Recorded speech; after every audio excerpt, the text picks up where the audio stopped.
My name is Klaus, and I'm group mates with Paxton and Zach.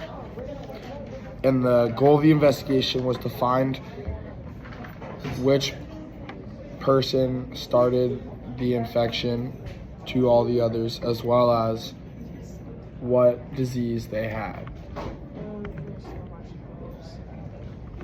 The background information about the disease outbreak was Sue had the virus first and spread it to friends while hanging out with them, and it's spreading from there.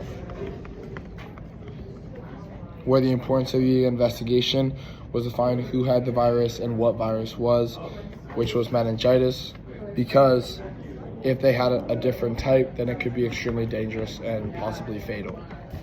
This is the path of the infection, where Sue has meningitis first and then transfers it to Jill as well as Maria and Marco, where Jill then transfers it to Maggie as well as Maria, and Marco transfers it to Alvin. From there, Jill also transfers it to Wanda, and from Wanda to Ray, and from Anthony to Arnie, where Jill has this a tight chest and is sore and has a fever of 99.7. Anthony has a dry cough and is tired. Wanda has a fever. Maggie has a scratchy throat and a heavy head. Maria has a fever of 103. Arnie has a cough and a runny nose. Marco has a fatigue and a headache. And Anthony has a headache as well as a sore throat.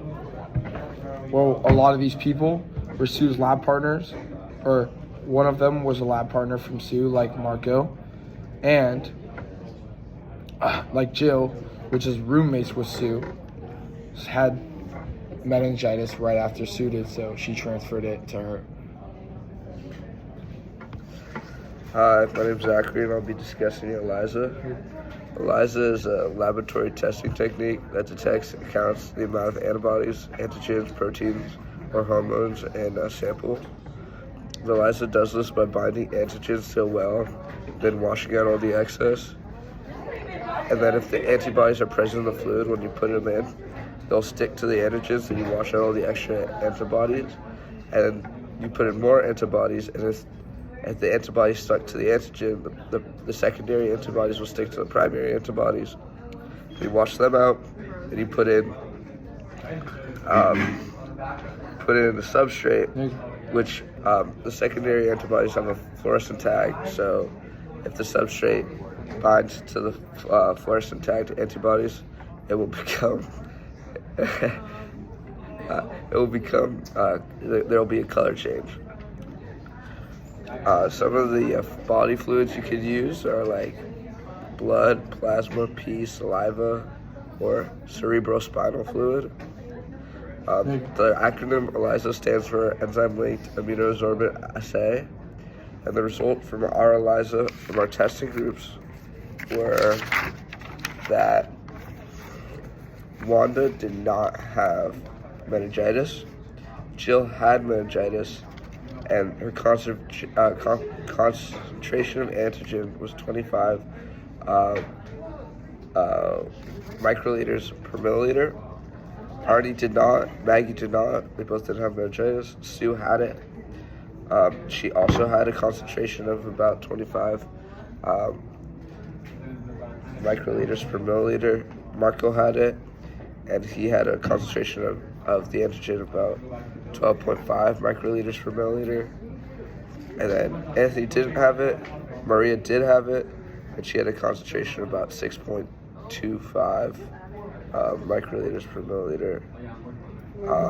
And then Alvin did not have meningitis. The DNA was sequenced by taking samples from the mouth according to the story from the final patient info, and we found out the genetic code of the antigen by swabbing the back of their mouths. BLAST uses the DNA sequence and scans it against a database of genomes to match it to the closest DNA set. This is helpful when identifying unknown things like viruses or like bacteria, or just like where the DNA came from in general. We use BLAST blast the genetic code of the virus or bacteria within each patient, even the ones that did not have meningitis. Our patient information led us to believe that Anthony had the influenza B virus, not meningitis, which most likely meant he had the flu. Wanda had human gamma herpes virus 4, which is more commonly known as like mono. Maggie had streptococcus pyogenes, which can manifest itself in multiple different forms like scarlet fever. And Arnie also had the influenza B virus, which meant he also had like the flu. Hi, my name is Paxton, and this is the action steps and prevention plan for meningitis. If someone happens to contract meningitis on the campus, they should notify the school, notify everyone that they've been in contact with for the last week, quarantine, or if best case, try to get out of their dorm. The prevention plan for meningitis is getting vaccinated, always washing your hands after being in a crowded public space, staying home if you feel sick, and always getting tested if you feel sick, just to be safe.